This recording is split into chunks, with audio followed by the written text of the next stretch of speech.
Before there was reality, there was life. And before the secondary, the primary. And before men questioned, they were certain. But there was nothing to be certain about. I assume you see where this leaves the mystically persuaded. The unspoken motto of the common man: as long as I can spit up phlegm, I can think. When a man drives the same route home every day, he soon forgets that others exist. And when a man realizes not important such routes in his own nervous system, he'll be forever doomed to his own common subdivision. A man wrote the surprise doctor, "Dear doctor, I have a very serious question, and please don't surprise me, okay?" Okay, here it is. Here it is. Why is so much of what is presented as mystical wisdom fraught with negative, condemnatory commentary? And the doctor replied, "Sir, have you yet located a place outside of ordinary life wherein such extraordinary activities might take place?" Well, I guess the writer was safe. No surprises there, huh? What's further apart than the North Pole and Antarctica? Well, I'll tell you something just as far: most men's speech and understanding. A man with a private elevator thought, if it's flooding in the penthouse, then what's to become of those downstairs? But was shocked back into something resembling a personal reality when he further thought, but it's those in the basement who cause the flooding upstairs. If you don't have your own private vertical conveyance, don't bother trying to make any sense out of this.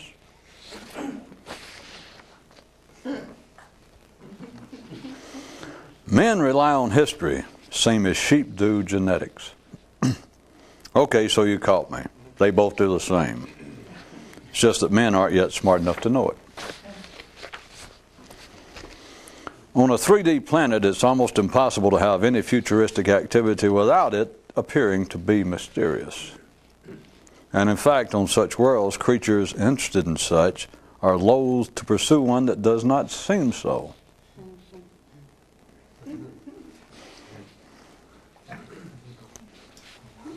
Why do you think it's necessary that I add these cheap, and I'm talking about cheap, theatrics? According to one legend,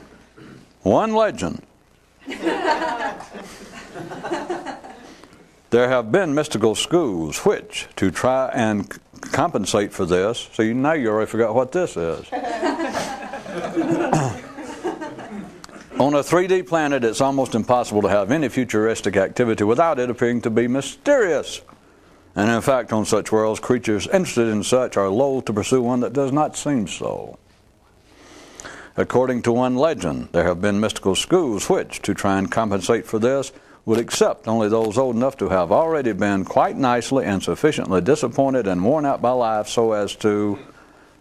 I don't believe it would serve you well for me to tell you the rest of this. Just forget it. Well, here's another legend. There is transcendental activity that never reaches speed until those involved personally realize the initial, unavoidable illusion of it being mysterious. The doctor who examined you earlier says he doesn't believe that his observation had the desired effect, so he's returned to offer again his diagnosis of the human brain after it's called the mind. Reading from his diagnosis. Livers are livers and spleens are spleens, but this is the strangest case ever seen. Just between you and me, I don't know what all the fuss, for after all, what is the intellect of man if not a one of a kind? In fact, I guess it is its uniqueness that makes people always want to compare it with something. Still, I feel inclined to make note that just because something is singular in concept doesn't mean it may necessarily be so in execution. That's where the difference between the conventional cognition of collective man and that of the more conscious comes into play. Those who attempt to praise man by saying, "We have more in common than we have individually to distinguish us," unawares, condemn him intellectually.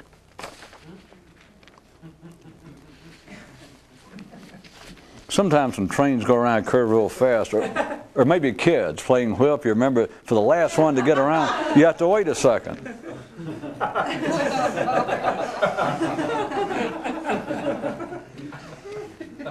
Can't say I didn't try to cooperate. The grand fairness of life. Those who don't know nothing won't. Now some definitions, evidently. Sarcasm, makeshift irony. Irony, a substitute for humor. Humor, a stand-in for understanding.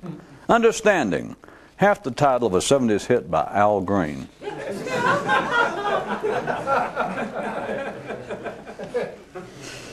The reason hand gestures remain so popular among men is that they help to hold down the possibility of surprises.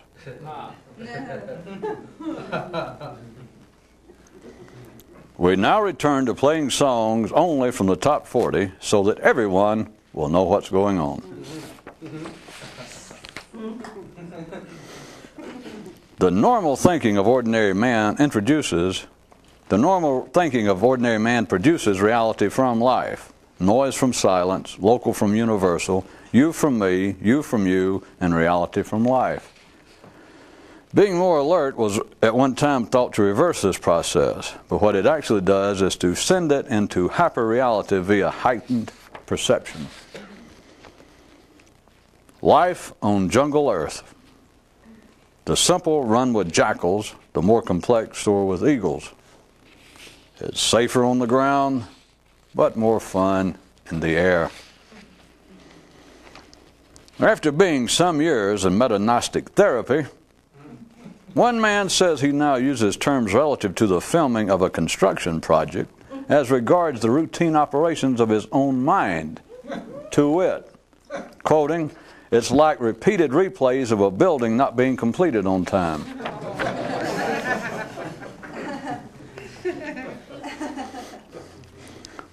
Another safe bet for those fearful of the state lottery. Anyone who tells you that something is good for you is wrong. Make-believe mystics. Those who believe that life sends them personal telegrams, collect. Thought one man, what's the sense in being alive if you can't suffer? And life egged him on. That a boy, that a boy. There is another creation story that says when life first drove man from its idyllic presence into the world of local conditions, a few wouldn't go, or else kept slipping back. Like to guess who or what they were or are? Ellipsis, One man's mind said, "Oh, I do so love a good puzzle, especially when it's reflective of moi." So the man poured some hot mercury down its pants. Boom. If you came up through the ranks, it's proof of one thing. No, two things. That you were born and that you lived for a while. Why aren't there any awards given for being more conscious? Who'd they get to hand them out?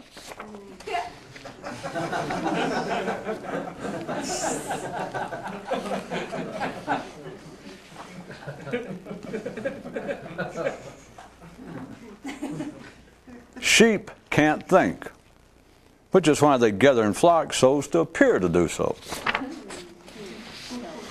The dean of the Enlightenment College, North Campus, told a young student, "You'll never graduate if you let thoughts stick to you." And now, clearly and clinically revealed for your judicious consideration, the benefits of higher education.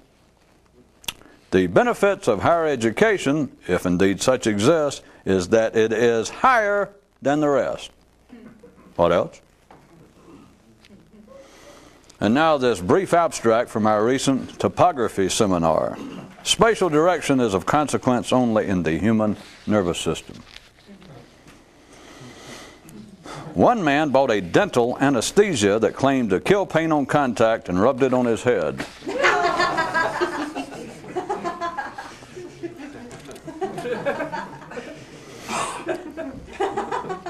In the real awakened warfare, the first shot fired is also the last, since it takes a lifetime to fully discharge.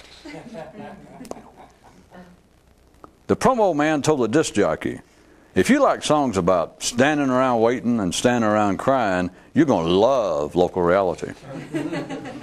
One neighborhood force told another, the great thing about men's minds and the songs already on life's pop charts is that you don't have to slip them any payola to get them to play them. More things that everybody knows but don't see the need in facing up to. Common people are interested only in common things.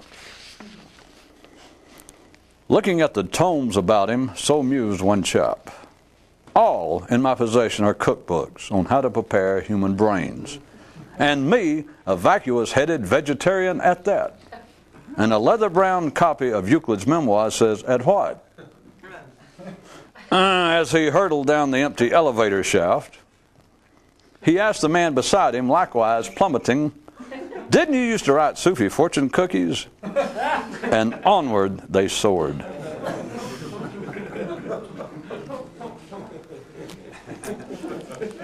Just as revenge, I should read that one again, but one guy says he now thinks of originality of thought as throwing drugs to a drowning man. Life, as it is, and as it is otherwise. At first, life created life. Then it created man. Then it created man's mind, and man's mind created reality as its concept of what life really is.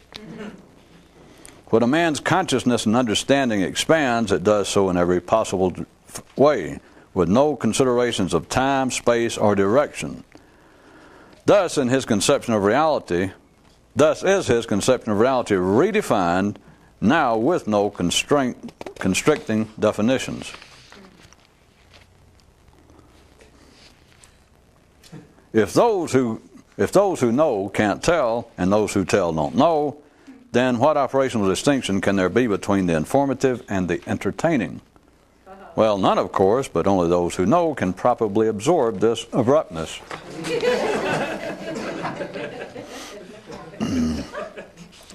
The equal time corner. One legend holds that there was a mystical school who killed everyone who stayed there long enough to get old.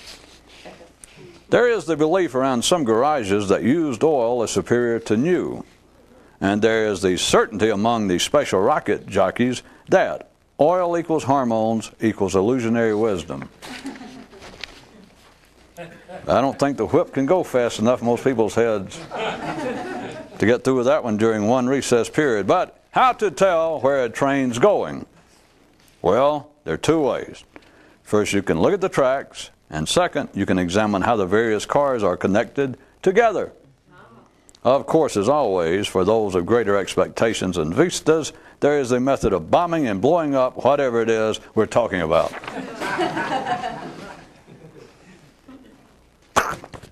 Everyone wants to be mentally protected, except those more conscious. They have nothing to be protected from. What the ordinary insist on in their info and entertainment is quite simple. No surprises. Some neural forestry news. Lightning hit a tree and 14 possums therein were slightly dazed. Though it was difficult to tell since they're always slightly dazed. And some nearby sheep and men noted that it was good that somebody else was being picked on for a change. Yeah, don't they wish? And one of the partners in the publishing firm insisted that the rewrite department be put in a ravine.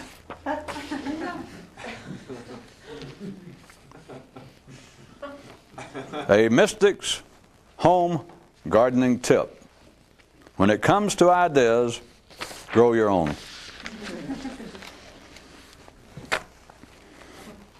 We were, according to some reports last time, talking about that kind of non-linear thinking that I had described as going from literal to metaphorical to symbolic, and then to original. It would probably be now apropos to condense that, if not partially obliterate it, and say that we'll change the gears, we'll change the scope and elevation of the highway. But there's literal thinking and then simply metaphorical thinking. Is that confusing enough? There is the literal thinking which must be present in an individual for the individual to stand upright, to pass for sane, to live out 60 or 70 years with relative degree of civil freedom, that is, not be locked up in a penal institution or in a mental institution. And there is the literal thinking that is the consciousness of man, the collective. Anything beyond that is obviously allegorical. But rather than stay where we were of me describing metaphorical as being thinking something other than what you're actually thinking literally, and then the next stage in my ride westward, symbolic thinking being literal thinking and non-literal thinking simultaneously. That is, meaning what you think and meaning something else. If you will look at it in a certain wider respect, for the purpose toward which I'm trying to drag you now, would be that the latter two are both metaphorical. They're both allegorical. That is, they are something other, besides the distinctions I previously made. They are both non-literal. They are not limited to the literal. So that is the two major classifications. And then to jump on to what I had been threatening to talk about, after I threatened to talk about the symbolic, which I so deftly sidestepped. You weren't listening. We will now go on to the original.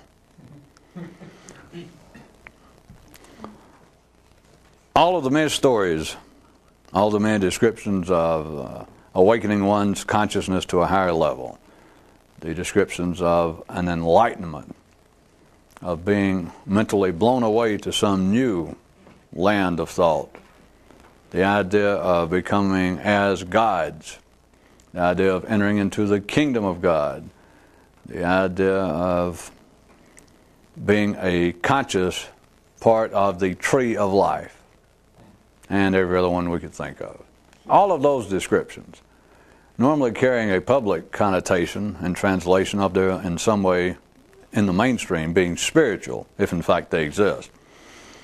Then outside the mainstream being indeed into the more specialized world of the would-be mystics and all the many publicly known schools, the Tibetan Buddhist schools, the Zen schools, Sufi schools, the mystical aspects of Christianity, Judaism, the more metaphysical interpretations of the Tao, every other thing you can think of.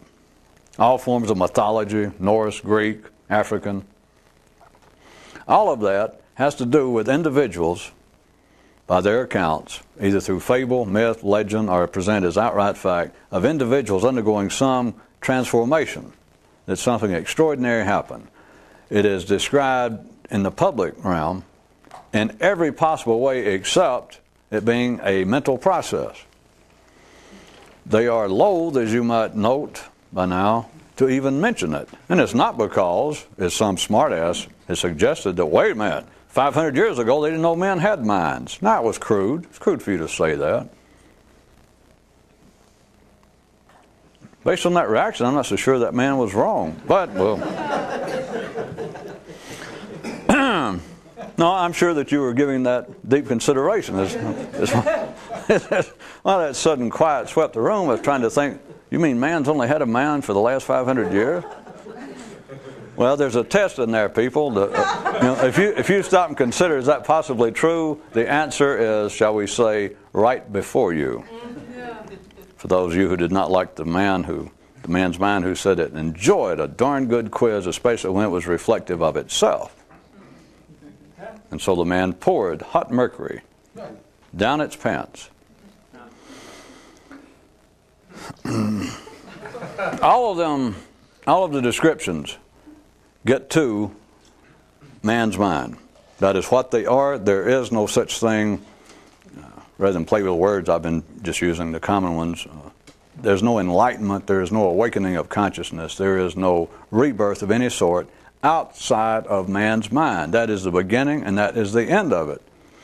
And anyone who does not see that clearly yet, I don't mean that you're doomed, but you are definitely still staggering around at the train station. You are still too unclear in your thinking. I won't be any harsher than that. There is no awakening outside of that, but then also note, not only is it not mentioned in the publicly known mystical literature, it certainly then is not attempted to be put into any sort of practice leading thereto.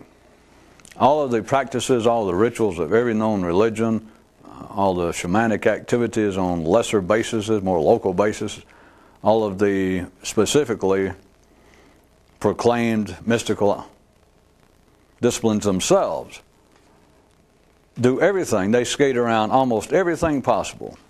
They skate out an outline of every possible geographical location in the nervous system of man save one.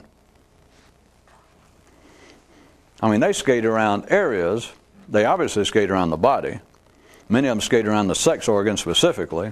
That is, well, if we can suppress sex in some way, then by God, that'll please the gods, and they may favor you and make you one of them. Which, there's enough crude humor possible just looking at life. There's no need for me to continually have to stop and point it out to you. Do you understand what I'm saying is the would-be mystical literature, the publicly known, which is a form of would-be, it's a watered-down version, or it wouldn't be publicly known. It is like skaters, and they're skating around outlining the geography of man's inner world. But they will skate around all the known areas: sex, food, fasting, sex, abstention, sleep deprivation. They'll skate around all sorts of things, and they will in fact skate around what used to be known amongst the Greeks before Columbus came along and mucked it up as unknown territory. That is, they'll skate around man's soul. Notwithstanding the fact that even since Grecian days in the West, we've had people here and there in back alleys cutting open humans, looking in there going, gosh almighty, look at that. And nobody's ever seen any trace of a soul. No vital spirit. They see the electrochemical energy when it's gone. That is, they see the lack of it, for those of you that didn't like the man who looked at his own mind now in terms of the taping of construction projects, that he realized the normal operations of his mind was like continual replays of buildings not coming in on time. That does not sound like man's mental operation. That is an unknown quantity. That is the idea of there being some vital energy, some secret, some spiritual, some otherworldly, that is, extra systemic energy going on within a system. Good luck. They skate around unknown areas. They do everything. The point of that is they will skate around, try to outline unknown areas, man's soul. There's nothing less known than that. There's nothing in anything approaching a non-gross, non-mundane level of humanity that could be less specific than the idea of a man's soul. Nothing. So I'm trying to get you to see all the way from there to the most obvious. The largest organ in the body, save the liver, is the brain, which we don't go into that. No, I'm right, we don't. I'm just double checking, and I thought, no, that will serve no useful purpose other than to discourage a few people who perhaps did not cut down on alcohol consumption soon enough.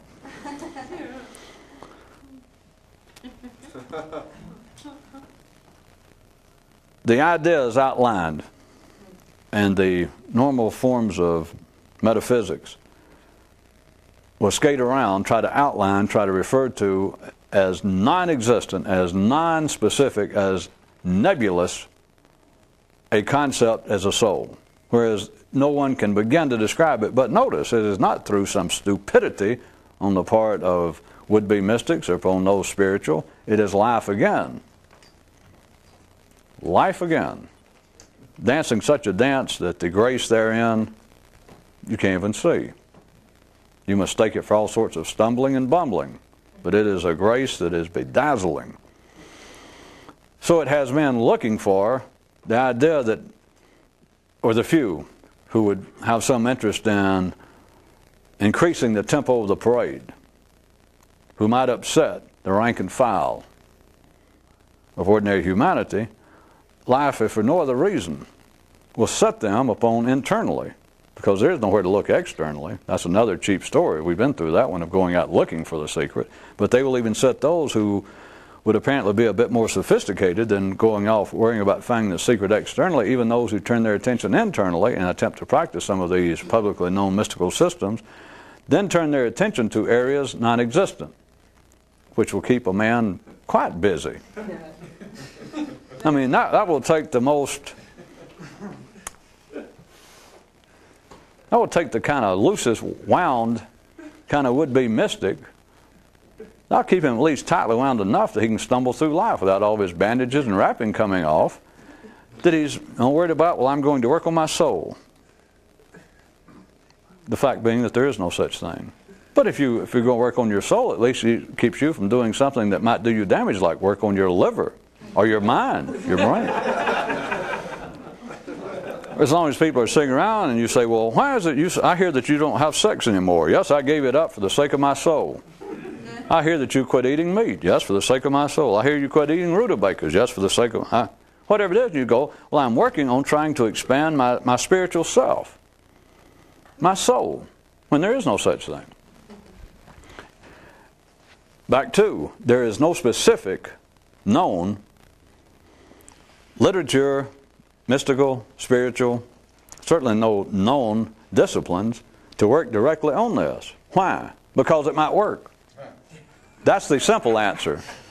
All right, I'll give you the more complex answer. Because it might work. Well, I think I was supposed to add an extra word in the second time in the sentence so it would be more complex. See? But then I figured if I'm going to do that, who's going to notice anyway? Anyway? All right, let's get down to the truth. The inference being, obviously, that I'm saying that is the most direct way. That if I'm correct, which I've just pointed out, that there is no awakening, there is no enlightenment, there is no rebirth, there is no rejuvenation, there is no second coming of one's own self, there is no entering into a higher dimension except here. No conditions, there's no, well, sort of halfway. It's not like, well, maybe it's partly mental with some types of people, and then, of course, partly spiritual. No such thing. It's here and here alone. Everything else is busy work.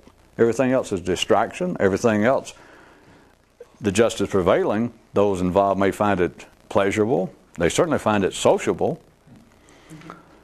But it leads nowhere. It is right here. So then the question should be, and I'll direct it to myself, then, is there a direct way to do that? Well, I'm glad I asked. No. So you notice you hadn't missed that much in life up until the point that you begin to realize it. There is no specific method presented out there, but it's just as well, because if there was one, it wouldn't work. Having said that, then there's probably somebody by now, well, I do know that there's been some that claimed that they work to improve one's everything from memory to your mental capacities and etc. But the way they've been done in the West, they just skate up to the edge of mysticism. They don't come out and say it. In fact, oftentimes, the few I was thinking about, and some of you probably know, there are no consequence individually, specifically, but that say, well, there are methods to help tighten one's mind, to improve one's concentration, just all sorts of descriptions, and they will normally point out, this is not a form of mysticism, this is a science. But life knows what it's doing, because it's presented in such a way that those kind of loose-wired drugstore mystics, they immediately realize, their perception is, they're just saying it's not to cover themselves. No. Because they're trying to attract good, smart people like me without all the cheap mystical trappings. And so they're saying they're not. You're back to conspiratorial theories. I believe the whip just went the other way for those of you still holding on at the tail end of the line. I could be wrong, but...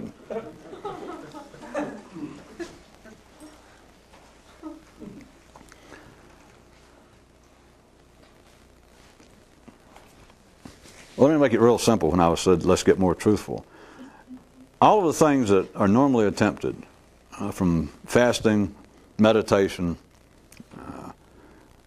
of course, almost all, the majority of all normal forms of attempting to better oneself spiritually in some way, have to do with behavior, doing good works, cleaning up your own bad works, cleaning up your own personal act, your own behavior, attending meetings of some kind, going through physical rituals. And I just simply pointed out that if your real attempt, if your real interest is in having that experience in life, none of that will do it. It just simply will not, period. Then I'm playing both parts, and I could ask myself, if I was an audience, and say, well, I'd also point out that it is only in the mind. I'm repeating to bring you right up to where I am. And I say, none of that will work, period. And I play the other part of interested listener, and they go, oh, okay, then. And I say, plus, the only thing that does work, rather than me just give you the negative of what won't work, none of that will work. None of that will produce a higher state of consciousness. And the person says, all right, then what else? And I say, the only thing where it's misplaced is a higher state of consciousness, whatever it's called, is a function. It is an operation that occurs inside of one man's brain. In his brain, in his brain, in his brain. And they go, okay. Now I say, plus, if you notice, there is no such known public schools, methods, disciplines around. And the person goes, well, okay. They can say, well, why aren't there? And I can say, because you can't do it. So I'm trying to be truthful. So it's not as though life has tricked man. It's not as though it has been hidden, which you always end up back there, at least to take a glancing blow at that, of how ordinary minds always believe that whatever this sort of activity is, that if it's not in toto hidden, if its general operations are not hidden, they always hold something back. If you go find some Zen or Sufi or Jewish mystical school, if you go find something, and they let you in, and they tell you a few little things, and they keep you there for a while, and they make you do weird things and shave your head or dress funny and not talk. You go through all that, and it seems right. They don't fool me because they always hold something back. I mean, the secret. I mean, you even ask them, say, you guys hadn't told me everything, have you? And sure as hell, the head monk, whoever he is, will smile as best he can, enigmatically. I think that's one of the lessons they give in Charismatic Guru Leadership School, is they teach you to smile enigmatically. For those of you that did not get it, everybody's seen a lot of people act that night about a guy who decided, a guy tried to fool a mystic and decided either he had made an error or that things weren't going right, so he went to the mystic and says, you saw through me all the time. The mystic said, I did? And he said, certainly. And the mystic said, oh yeah, certainly. And the guy went off happy. This is sort of the other side of that one, is that you go, if you were actually there, and if you weren't actually there, ordinary would-be mystics would go along with my mental picture of this. They would agree, whether they wanted to or not, that this is the way it would work, that if they traveled and got into, let's go from, you guys always want to end up in India and Tibet. There's a secret, there's a monastery, it's not like secret, you can find it, how about this, in Belgium. And you go there and they let you in, and you stay for a while, they like you, they interview you, or else maybe it's being run by one of the guys that's kin to that fellow I used to know that hung around the 100 sections in the library. At any rate, you show up, knock on the door there in the cave, and they look out and they go, ah. And you say, ah, and you hear a voice go, ah. And it looks you up and down, and the door slowly opens, and they said, we've been waiting on you. And you think, I'm here. You would stay a while, let's assume that you enjoyed it. And there's enough mysterious goings on enough secret handshakes and other clever things. But pretty soon, if I slipped in to your little cell one night and I says, are they leveling with you? Are they telling you everything? Whether you'd have been there a month, 10 years, you go, no. And I said, go ask the head guy. He seems to be a straightforward fellow. He said, well, that's right. It's my turn to see him this year in about a week. And I say, ask him if they've revealed everything they know. And sure enough, you go ask him, and here it goes, is where your training in enigmatic smiling comes in. You ask the head guy, have you told me I've been here faithfully? You give him the whole build-up. You remember me? Yeah. And I gave you everything? Yeah. And I've been faithful? Yeah. But now, come on, level with me. He goes, okay. It's your one question for the year. And he says, have you guys told me everything that you know? And he goes, of course, you're not sure then whether he's a head of a secret mystical school or Julio Iglesias, but he gives you that enigmatic smile.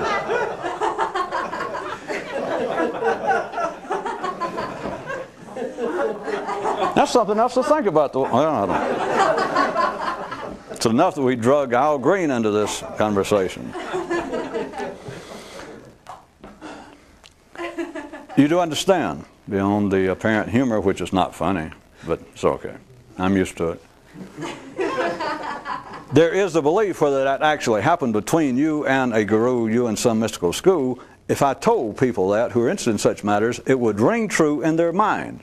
If I said, you understand, if you went there and you were faithful, if I present it to them like a story, I said, I've known people that's gone in those schools before and stayed there for a long time, and I'm talking about that they followed all the directions, etc., and they really enjoyed it. They won't say a bad word about it, but they told me that after being there decades, that they were convinced that there was some peace. They told them all kinds of unusual things about the lineage of the school and certain fables about past people. Well, anyway, astounding things, but they were convinced that they still held back something. Would-be people, mystics, probably all of you in some times past, if not present, they would go, yeah. If I said, does that sound right? Or if I just didn't say anything, inside their nervous system, they go, because it fits. What is it that would not be told? Well, now the stories I'm making up, of course, there's no consequence, but such fictitious scenarios as I just made up, and the people running the schools that would give you the enigmatic smile upon your inquiry as to your rhetorical inquiry into the fact that you people hadn't told me everything. The further inference being that you may not tell me everything, right?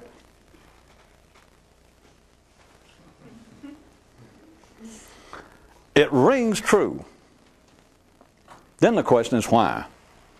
Back to the general question, it's not changed that much from me playing both parts and saying that there is no such thing as a metaphysical, metagnostic, spiritual, metaphysic, mystical experience in man save here. Everything else is hobby. If I was ordinary, I'd say everything else is imagination. But hey, imagination's a hobby. It's only here. So now we're back to the question. I was playing both parts. If I point that out to an interested party and they went, okay, so what? When do I see it?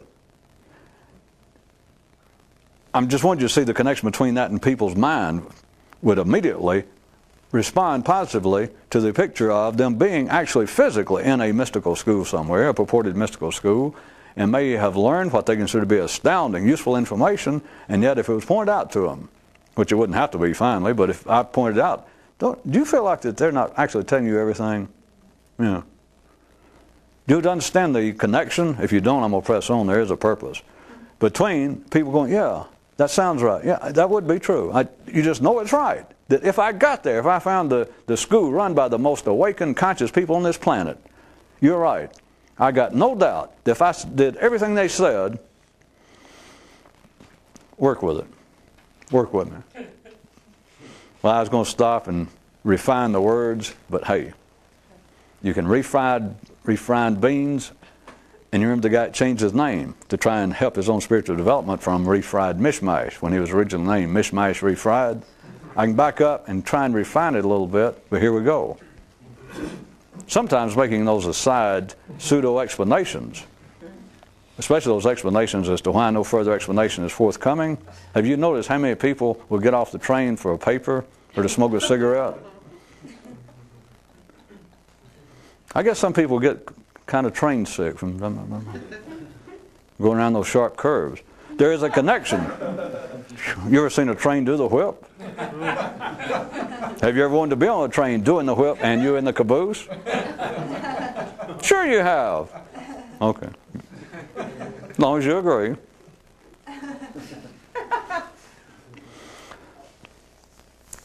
There are no commonly known, availably described schools, disciplines, methods of any sort that purported to lead a man through this experience aimed directly at the... I know Zen schools, for those of you that want to think again, the kind of translations in the West it can now, after the fact, seem so, but that was not the original intent of what they were describing. But there is nothing that's just aimed directly. It starts out and says, all right, here's a school, we're in charge, whatever they're calling it in that era. We're in charge of union with God. We're in charge of awakening. Our intent is the enlightenment of the individual here. And everybody says, I'm here. That's it. That's where I want to be. They go, okay. There's one place to work, one place only, and that's the mind. That's the only place it happens, right here in the brain. It's got nothing to do with your body. It's got nothing to do with your spiritual development. It's got nothing to do with your soul. It's got nothing to do with your good works, your charitable behavior. It's got nothing to do with your family ties. It has nothing to do with your soul. It's got nothing to do with anything but the human brain. There is no such thing. And the question I was playing the other part of, an interested listener going, well, that is strange. Why not? I want you to see that there is a connection. If you don't see it, I'm going to press on. That if you are indeed in the midst of, if you are living an apparent overt life in a mystical school, the best you could find, you would either think on your own or you would be quite subject for me to show up, or someone to say, do you feel like they're not telling you everything? And even if, with no hostility, you just go, yeah, I do. I don't know why maybe, but yeah, no doubt about it. There is the connection. What's the connection? All right, I said work with me. I'll pay you back. You worked with me, boy, what, 2 minutes? Don't strain yourself. You know why there's no such school, and you know why you always feel as though somebody's holding back? You know why? The why is the enlightenment. The why is the area of the brain wherein you are not yet present. And so to say, wait a minute, the smartest man, or the most conscious man you ever met, or a conscious school, they would never tell you everything. I'm just convinced of it. I hear it reported, people that's been there, and you go, yeah, I have no doubt. Now I could say to you, I'll turn it back on you instead of everybody picking on me, damn it. I turn on you, I say, well, why? You immediately agree that you believe that would be true. That if you were there, there would always be something they wouldn't tell you. And you go, yeah. And I go, well, why? Tell me that. What sense does that make? And then you would do something very intelligent like, the why is, we are now exploding symbolic thinking. The why is not that they don't know, it's that they don't know yet.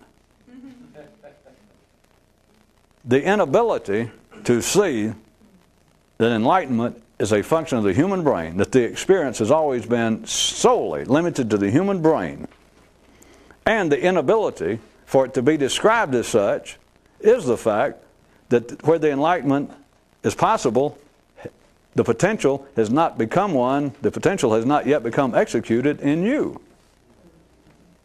And I'm saying you now generically in all the yous in my stories here. That is, the guy running this mystery school, the guy running a school for enlightenment. And let's say, as you would call it, as ordinary people call it, he's just as good-hearted, straightforward, non-disingenuous, work on that. And yet if you ask him, and you said, tell me the truth, have you told me everything? Have you, everything, the whole secret to enlightenment, have you told me everything? If he gave you his best shot, he would probably, I wasn't just being funny, he would probably just smile. Because if he was close to knowing anything, he would know, God damn, I can't answer that. I mean, if he thought you were the best possible student he'd ever seen, that if you were about as awake as he was, which would be frightening enough for the old dear, but if he saw that, and you said, isn't there something you're not telling me? He would at least smile. He would at least not deny it. But now I'm going to go ahead and I'm going to play his part. We're not talking about an individual. I'm playing part of the balance, schematics, and structure of the human nervous system. Now speaking of man collectively. If you said, there's something you hadn't told me, his smile, let's say, infers, it admits, yeah, there is. But what even he cannot grasp is, yeah, there's something I hadn't told you, but even I don't know what it is.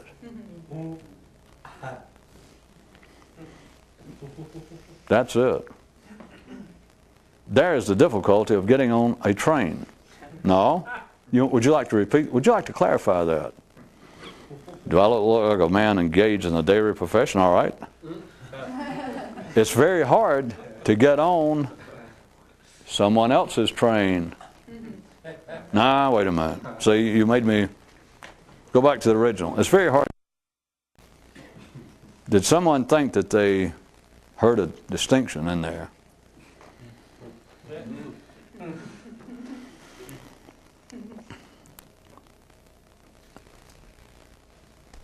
It can, let me try it again with the individuals. That seems to have the most, I understand, allegorical, pictorial possibilities to the mind when you hear something new. Remember, you are in, by all accounts, the best possible school for awakening on this planet. You have been there, you have fulfilled all the duties, you've got no complaint. As far as you can tell, it's what you were looking for, or the best you ever found.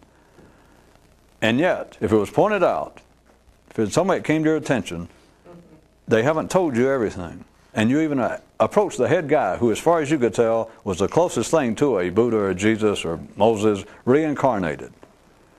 And you said, there's something you haven't told me. Again, the inference also being, and you're not going to, but there's something you haven't told me. And at least he would not object to that. And he might smile. He might, if he was that sort, maybe pat you on the back, or and give you a look like, hey, I knew you were no dummy. Now, here's the thing, though. If he could approach any form of personal enlightenment himself in response to the question, is what I just told you, that he would be aware of the fact, yeah, there's something I hadn't told you, but I do not know what it is. Now, go from you and this man running the most progressive, most awakened school for enlightenment on this planet. Now turn the whole thing into your own brain, the whole scenario. And you ask yourself, what can I do? What is it? I keep trying to think the right thing, or I keep trying to go along as best I can figure out that this is doing, and something's missing. What is it that's missing? Do you understand that you're talking to that head monk? You're talking to the head of the school. Except you're talking to yourself and you're saying, what's missing? Why can't I find it? That's it. There's something I don't yet know. There's a linchpin. Yes. Those of you from Arkansas, cotter pin.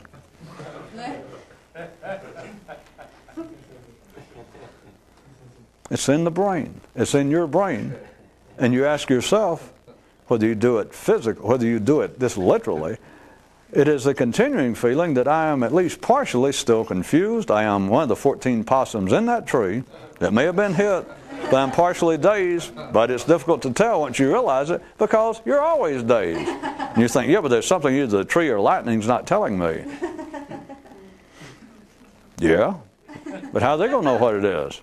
You asking yourself. It is the operational feeling. Again, whether you do it literally or not, it is simply you're aware to experience. You keep feeling like, I'm not sure where I'm going. I feel like I'm staggering around. I feel like I'm sometimes walking in circles, or walking perhaps in even more complex geometrical designs. Not a trapezoid. Well, I don't know. According to how oblique you are in your gait, I guess. It is the feeling that I am somewhat lost. I am not sure what's going on. Exactly.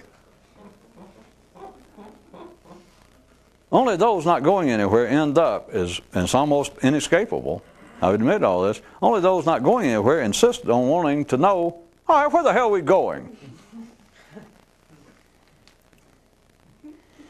Oh, all right, we've gone through all this. I'm going ahead and tell you. No, I'm not. Jesus. I didn't mean to scare anybody. That's why I immediately said not to, because anybody who has any sense, really, if I say, all right, I'll do it. Turn off the tape and I'll do it. Then at least any of you close to being able to comprehend yourself would think, well, he finally went over the hill. I'm out of here.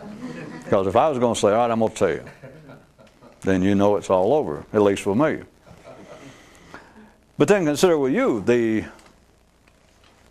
uncertainty, the feeling that there is something missing. There's one thing I do not have. There's one thing, of course, the reason I made up the example is since just by happenstance we're sitting here and it's you and I doing this, then it's you thinking, well, there's something you don't say. Or there's, keep talking around. I sometimes think I'm putting it together, but there's something that you just hadn't said. Assuming you know it, you just hadn't come right and said it. Exactly. Exactly. Except I just did in the last 10 minutes. All right, 5. I try to be truthful.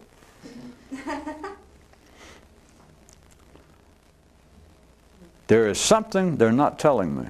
Yes. That is the enlightenment. That is the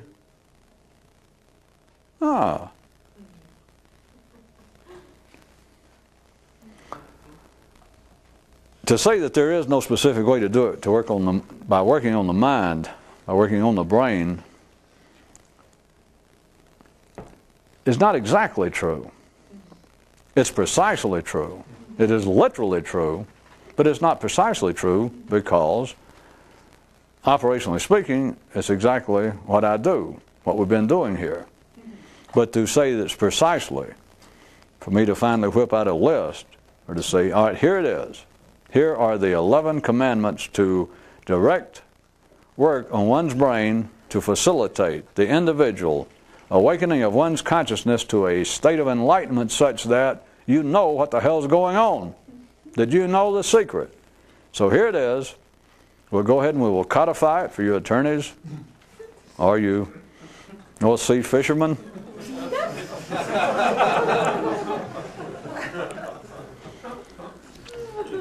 That here's the list, here are the procedures, I have them for your convenience numbered, and for the convenience of some of you, very low numbers, single-digit numbers. And when they get up higher next to the numbers, they're little hand signals like, But here they are, the very things to do each and every day, to do each morning, do in the afternoon, to make a figure of speech, to go along with some of you. God, don't you wish that was possible? And of course, you don't have to answer, but almost everybody goes, God, do I? That would take all the fun out. You don't know it. To fall prey to a systematic would-be mystical discipline. I mean, to fall, when I say prey, I don't mean that negatively. To absolutely embrace, to become so enamored of one that becomes the pursuit of that system. That becomes the napkin upon which you, a hungry ant, now eats, a map of a picnic table. That is so much fun. It is so enjoyable. It is enjoyable covers it. It's quite common, as I point out, for a person to try to pursue some of this for a few years, and then at least get into your 20s or 30s, most people, and it's like, geez, I'm tired, and you find a nice group of people. They got some name, they got an organization somewhere, and they've got a nice meeting place, or they use the local library on Saturday mornings, and they have tea. Everyone's civil. Most of them have a decent education, and they read and they discuss in polite terms the ideas of Buddha, comparative religions, and you adopt it. And at least that sounds too innocuous. Or you go and you actually join up with something that purports to be a living, active school for enlightenment and awakening, etc. And they tell you in advance, This is no game. This is not some kind of show. This is not entertainment. We work here. We work here by God. And they got rules. I mean, rules to lead you to enlightenment. You know, such as you got to get up every day at 4:30. You got to work in the garden. You notice nobody's laughing already? Is it to the point I have to really do the setup and just rub your face in? See, I said really important things. They give you a list of things to actually lead to enlightenment. Number one, you got to get up at 4:30. Some of you started making notes like, well, maybe he's actually, assuming I'm surreptitiously trying to actually give you, get up at 4:30. Go work in the potato garden.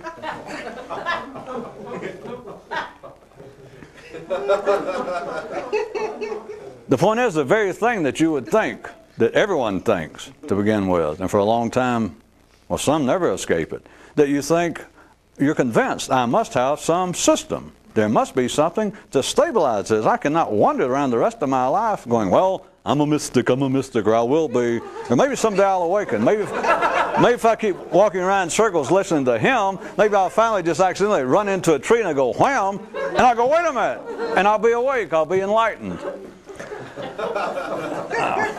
As silly as that sounds, you got more chance of that happening that way than you do of, number one, getting up at 4:30 in the morning, number two, working the potato garden, number three. But then you're left, we're going to wrap it up tonight. I'm still going to talk about symbolic thinking / into the original, which is what all this is about. Is you're still left with, people feel like, well, there's one thing being left out. There's something you're not telling me.